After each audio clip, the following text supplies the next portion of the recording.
You wish to know about my life? About the life of a soldier in the service of Rome? Then listen well, for mine is a tale of blood and sweat, of duty and hardship, of the unbreakable will of men who march beneath the eagle. My name is Lucius Marcius Felix. I am a legionary of the Legio XII Fulminata, stationed along the banks of the Danubius. I have fought in the searing heat of Syria and trudged through the frozen mud of Germania. I have stood shoulder to shoulder with my brothers, shields locked, facing the barbarian hordes. I have seen men rise to glory and others perish in the dust. This is my life, the life of a soldier of Rome. I was not born a warrior. I was the son of a potter, raised in the outskirts of Capua. My father shaped clay with his hands, but I longed to wield a gladius. The army was my path to honor, to citizenship, to a life greater than the one my father knew. At 17, I took the oath. I raised my right hand and swore before the gods and the eagle that I would obey my officers, never flee from battle, and give my life for Rome if need be. They shaved my head, gave me a wooden practice sword, and from that moment, I ceased to be a boy. Training was brutal. We marched every day, 20 miles at full pace, clad in armor, bearing full kit. We learned to fight with the gladius, to thrust rather than slash. A slashing wound angers your enemy, but a thrust kills him, our centurion bellowed. We trained to build camps faster than any enemy could tear them down, to hurl the pylum with deadly accuracy, to endure pain and hunger without complaint. Weak men were cast aside, only the strong remained. Life as a soldier is not all glory. We march, we dig, we bleed. Our armor is our burden, our shield, our protection, our sword, our only true friend. We build roads as we march, for Rome must stretch her hands across the world. We set camp each night, a fortress of ditches and palisades, for the enemy lurks in every shadow. The discipline is harsh. One mistake, one moment of hesitation, and a swift strike of the vitus. The centurion's staff teaches us never to err again. Pay comes in denarii, but much is deducted for food, equipment, even the occasional bribe to our officers.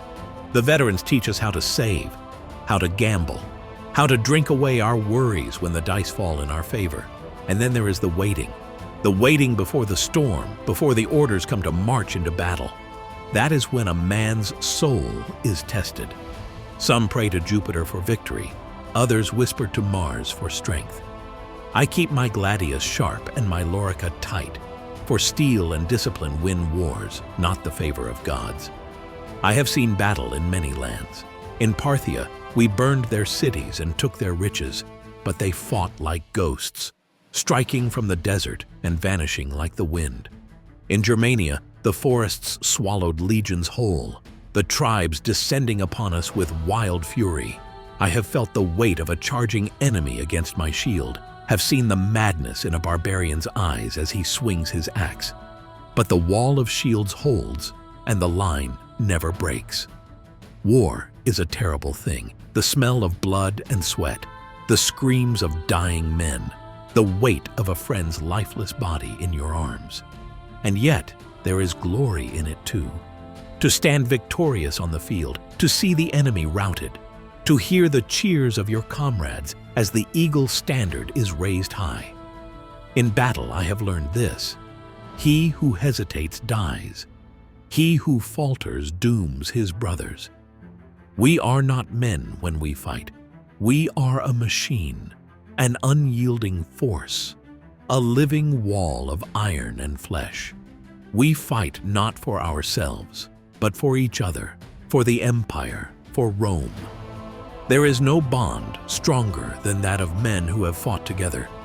We eat together, we bleed together, we bury our dead together. My closest friend, Gaius Atilius, fell beside me in Dacia, a spear through his side. He did not cry out.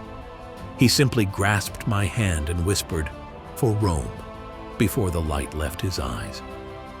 I buried him with my own hands, and for the first time, I understood that a soldier's life is measured not in years, but in battles fought and brothers lost. We do not mourn as others do. We drink to the fallen. We carve their names into our hearts, and we march on. Always we march on. One does not serve Rome forever. After 25 years, if the gods allow, we are granted our discharge. A plot of land, a pension, a chance to live as a free man. Some take wives, raise sons, grow old beneath the sun. Others, like me, find that war is all they have known, that the quiet of a farm is more terrifying than the cries of battle. What will I do when my time comes? Perhaps I will take my land and live out my days in peace. Perhaps I will sell my sword to the highest bidder, for there is always war somewhere, and an old soldier is never truly without purpose. But until that day, I remain what I am, a legionary, a servant of Rome, a man whose life is bound to the will of the empire. So now you know what it is to walk in my sandals, to bear my burdens, to see the world through my eyes. You know what it is to live and die for Rome. But tell me this, traveler, if you were given the choice, would you stand beside me in the shield wall? Would you march into the unknown, into the fire and blood of war?